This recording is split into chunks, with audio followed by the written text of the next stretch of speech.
Good morning. आज की class में हम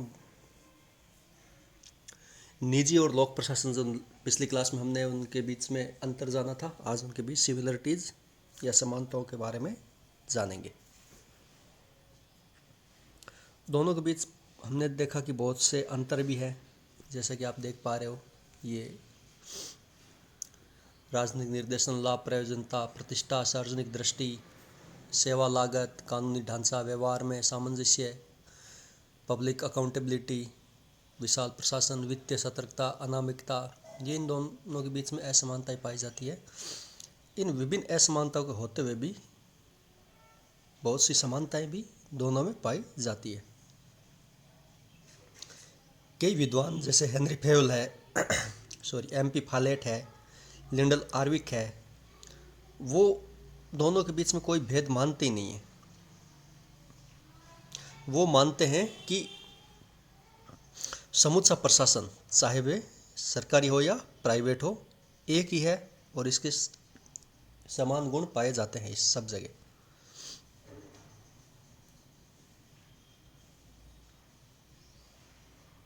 वो कहते हैं कि प्रशासन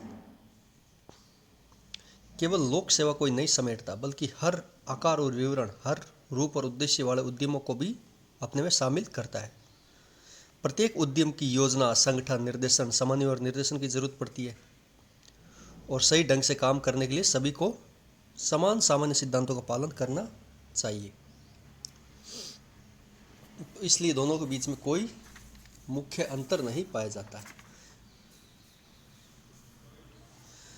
इसी प्रकार लिंडल आर्विक चिंतक है, जो दोनों के बीच में सिमिलरिटीज मानते हैं, वो भी कहते हैं कि जिस तरीके से एक बैंकर के लिए जैव रसायन, प्रोफेसर के लिए शरीर विज्ञान और राजनीति के लिए मनोविकृति विज्ञान का चिंतन करना मुश्किल है, मतलब सब अपने अपने क्षेत्र से भिन्न है, तो उसी प्रकार प्रशासन के अध्ययन को उपवर्गों में बांटने का प्रयास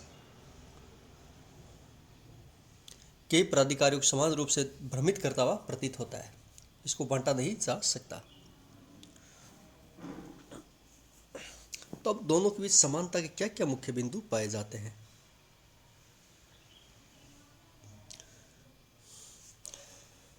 एक तो यह कि इसकी योजना है, संगठन है, कोऑर्डिनेशन है, नियंत्रण है, इत्यादि की जो प्रबंध की तकनीकें होती है ना, वो दोनों में सिमिलर पाई जाती है। कि योजना कैसे बनाएगी, संगठन का स्वरूप क्या होगा, कोऑर्डिनेशन कैसे होगा विभिन्न डिपार्टमेंटों के बीच, स्टाफ के बीच, हायरार्की के बीच, कंट्रोल कैसे होगा, ये दोनों में समान रूप से पाया जाता है। और दोनों के अंदर जो हिसाब किताब होता है, डेटा होता है, आंकड़े होते हैं, स्टॉक के होते हैं, इत्यादि में भी समानता पाई जाती है। किस प्रकार इनको इकट्ठा करना है, किस प्रकार इनको मैनेज करना है। और दोनों के अंदर ही हायरार्की का क्रम स्केल श्रृंखला के सिद्धांत पर संकित होता है। सीनियरिटी जूनियरिटी के आधार पर, चाहे वो निजी हो या सरकारी हो, दोनों ही उसके आधार पर काम करते। उच्चा नीच क्रम, हायरार्की, जिसे स्केल श्रृंखला भी कहते हैं, उसके आधार पर दोनों काम करते हैं और दोनों एक दूसरे को प्रभावित करते हैं। एक की अच्छी प्रैक्टिस होगा, वो दूसरा उसको ग्रहण करेगा, अपनी जो अप्रभावी होगी उसको त्याग कर। अगर प्राइवेट सेक्टर को अच्छी प्रैक्टिस हो रहा है तो उसे सरकारी ग्रहण करने में कोई हिचकिचाहट नहीं, और सरकारी क्षेत्र की कोई अगर अच्छी प्रैक्टिस है तो उसको प्राइवेट क्षेत्र ग्रहण करने में कुछ कमी नहीं रखता है। तो और जहाँ तक संगठन होता है, उसके कर्मचारी वर्ग होता है, वित्त की समस्याओं का सवाल है, वो दोनों में एक जैसी होती है। दोनों के अंतर नहीं मानते। बाकी जो आप देख पा रहे हो स्क्रीन पर कि जो आपको सीधा सीधा नोट्स के रूप में जो मिल जाएगा, वो ये है आप कि दोनों आज के वर्तमान समय में लाभ अर्जन दोनों में देखने को मिलता है, पब्लिक और प्राइवेट में भी। सरकारी भी आज निजीकरण की तरफ बढ़ रही है, विनिवेश की तरफ बढ़ रही है, अपने गवर्नमेंट सेक्टर पीएसयू उपक्रमों को बेच रही है, तो लाभ कमाने की कहीं ना कहीं इनकी मंशा पाई जाती है, सरकारी में भी निजी की तरह। और निजी संस्थाएं भी कहते हैं कि बहुत से कानूनी दबाव के अधीन होती है। सरकारी नियामक कानून जैसे टैक्सेशन, मौद्रिक लाइसेंस नीति इत्यादि के व्यापारी कंपनियों पर बहुत नियंत्रण रखती है सरकार। तो उतने स्वतंत्र नहीं है जितने वे कभी पहले होते थे, लेजर फेयर स्टेट के टाइम होते थे। और अब यह है कि प्राइवेट लोगों की सेवा नहीं करते, ये बात अब आजकल उदारीकरण के आने के बाद कम हो गई कि दोनों ही लोगों की सेवा करते हैं और दोनों ही अपनी सेवाओं के बारे में जानकारी देने और उत्पादों के बारे में फीडबैक प्राप्त करने के लिए लोगों से निकट संपर्क बनाए रखते हैं। जैसे कि आप देखते होंगे कि रेलवे में यात्रा करते हो तो आपसे फीडबैक लिया जाता है, उसी प्रकार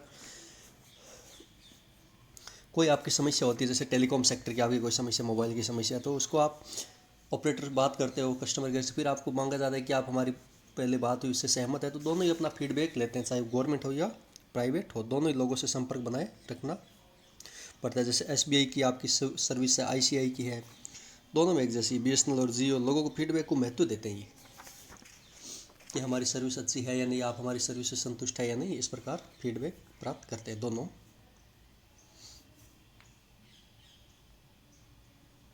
और दोनों प्रशासन अपने इंटरनल कार्यक्रम को सुधारने और लोगों को सेवा को कुशलता से देने का प्रयास निरंतर करते रहते हैं। तो इस प्रकार दोनों के बीच में कई समानताएं हमें देखने को मिलती है। तो जो अभी हमने ये जो पढ़ा था, इतना पढ़ा है, उसके बाद हम कह सकते हैं कि सरकारी और निजी प्रशासन के बीच भिन्नताएं निरपेक्ष नहीं है। निरपेक्ष अर्थात अलग अलग नहीं, एक दूसरे से जुड़ी हुई है, भिन्नताएं हैं वो आपस में जुड़ी हुई, सिमिलरिटीज है।